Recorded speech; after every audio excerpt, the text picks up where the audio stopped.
it's to 18 to 7 in Queensland.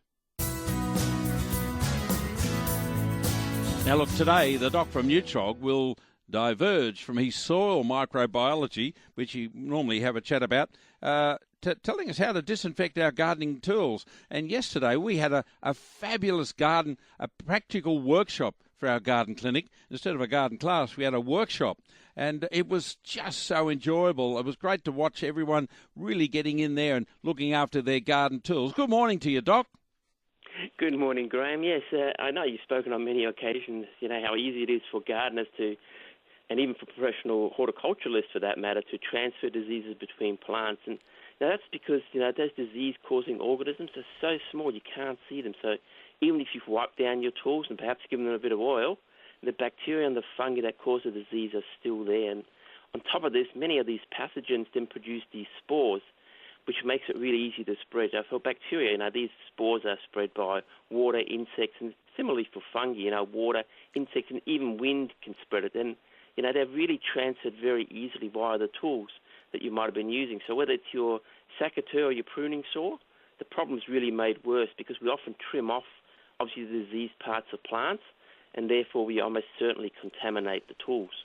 One thing in 2020, every child, adult, and everyone in between and before and after knows that with COVID, by washing your hands really thoroughly, we've had less flu this year, we've had less diseases this year, and a whole range of things. And, of course, with COVID, it's the way to go. It's exactly the same for your garden tools, isn't it, Doc?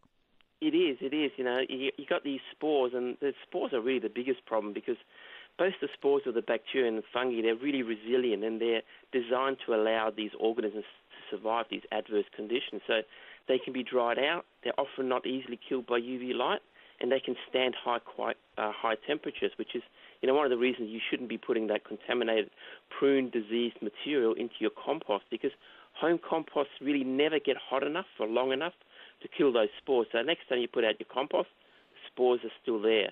But there are a number of ways to kill them, and by far the cheapest and most effective is using household bleach.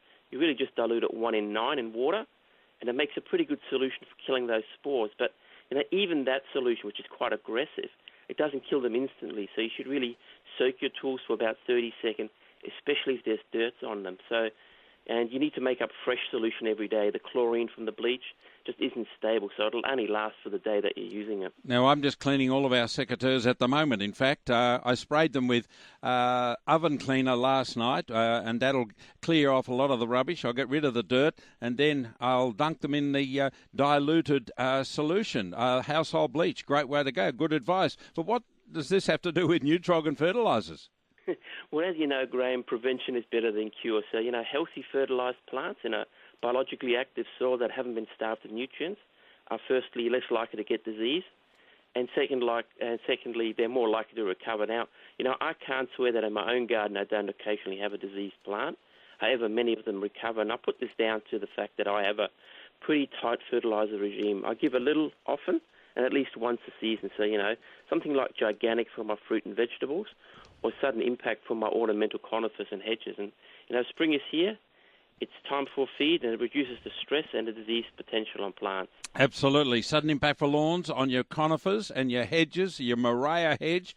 It's just brilliant. That's what I use. So there's some great hints there on how to sterilise your gardening tools and stop the spread of disease. Wash your hands. We've been telling you all this year. The government's been telling us, and it's the same with your tools. Of course, disease is less of an issue. If your plants, like you, well fertilised and good and strong and healthy. And if your plants are strong and healthy, well, it's time now to get the organic-based fertilisers to keep them that way with gigantic on your fruit trees and your citrus and sudden impact for lawns from Neutrog. Now, these are great products. They're both available from Neutrog, of course, available at Bunnings, other hardware outlets, and my mates at all the good garden centres. Yui, thank you for that. A good reminder. Not a problem, Graham, and maybe one day I'll get a chance to tell you my bonsai story. Ah, okay. We'll share that. We'll share that story. It's not a good one. Oh, okay. Thanks, Yuri. See you, mate. No, Bye-bye. Yeah, I think a lot of people's bonsai stories are not all that happy.